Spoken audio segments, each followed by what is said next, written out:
All right, welcome back. So today we're going to take a look at the power rule. This is a very useful rule that allows us to take derivatives of polynomial functions without using the limit definition. It applies it to as the basis of the rule, but then we don't ever need to touch limits ever again. So first up with this is the idea of the constant rule. So I don't know if you remember when we were taking a look at the previous stuff in 2.1, every single time we took a derivative, the term that did not have a variable disappeared. And that's because the derivative constant is always going to be 0. It goes away. Now, if there is a variable, we have a function f of x equals x to the nth power, the rule becomes very simple. The derivative is the exponent is now the coefficient, and then the exponent, the new exponent, is decreasing by 1. So if we have x to the fifth, that derivative becomes 5x to the fourth.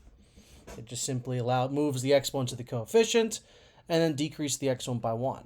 If there already is a coefficient there, so if I have f of x equals like 2x to the seventh, your derivative would take the 7 and multiply with the existing 2, and again decrease by 1, giving us 14x to the sixth.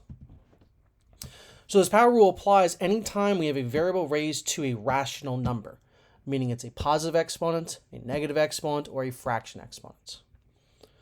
So here's our positive exponent examples. All we're going to do to take our derivative is decrease the exponent by 1 and multiply the coefficient by the existing exponent. 4 times 3 is 12, decreased by 1. Linear term just takes the coefficient, because 1 times 7 is 7, and if I decrease the exponent by 1, I get x to the 0 power, which disappears, and then according to our constant rule, the 4 goes away, and there's our derivative. 12x squared minus 7. Now, if we have the variable in the denominator, while we do have something called the quotient rule, which we will discuss in a later video, that's not what we want to use here. If it's a single number divided by a single variable, we want to rewrite this. So we still haven't taken the derivative yet, that's key. We're going to rewrite it as a negative exponent. So it's 4x to the negative fourth, 2x to the negative sixth, 3x to the negative first. Because now when we do our derivative, we're doing 4 times negative 4, so we get a negative 16. And we decrease by 1, it's negative fifth power. And then negative 12, x to the negative seventh, and then positive 3, x to the negative seconds. And you're perfectly fine leaving it in this format right here. You're also welcome to rewrite it back into a positive exponent format. So you could say this would then be negative 16 over x to the fifth, minus 12 over x to the seventh, plus 3 over x squared. That would also be perfectly acceptable, though unnecessary. So that's our negative exponent scenario. And then finally, when we have radicals, that's our fraction exponent scenario. Where we have to remember that if we have this radical situation right here, that is x to the a over b. The numerator exponent is the exponent inside is the numerator. The root of the radical is the denominator of the exponents. So again, we're still rewriting, haven't taken a derivative yet. This is negative 3x to the 5 over 6.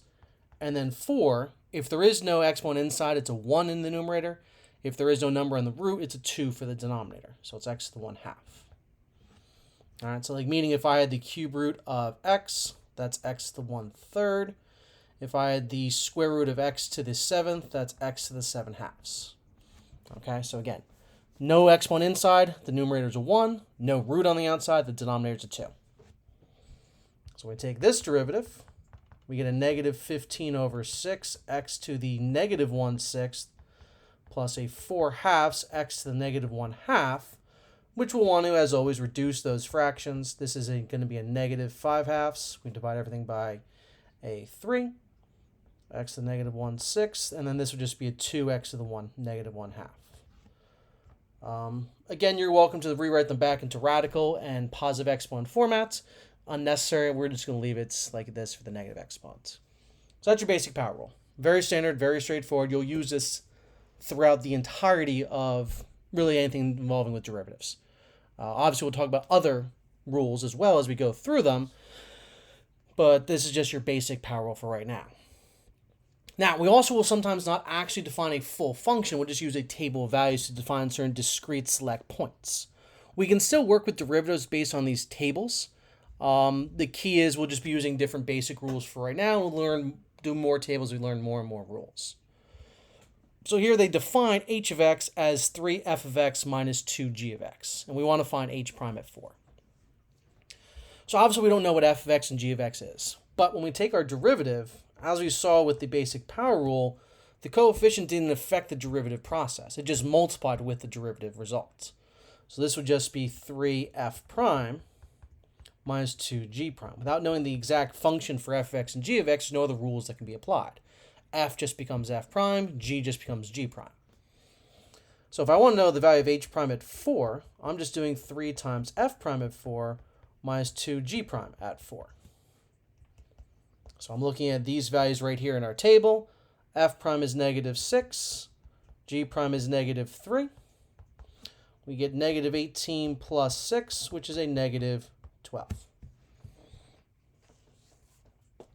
And that's all we're doing for the table for right now. Again, as we discuss more and more rules, we'll do more and more tables. And then one last thing, we can also find derivatives on the calculator. Now, can't find them algebraically. We can find them numerically, though. For both the TI-83 and the TI-84, we can find these. Now, something like the Inspire or the TI-89 Titanium can find algebraic derivatives. They have enough processing power to be able to do that. Those calculators are generally not expected to be used at the high school level, so it's not a big deal if you don't have them. In fact, I really don't recommend it unless you're going into fields like engineering, in which case then it would not be a bad idea to purchase them.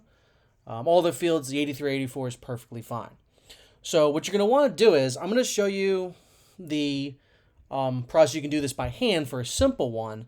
I would then recommend switching over to the calculator playlist and watching the derivative, how to do the derivative on the calculator from there as well.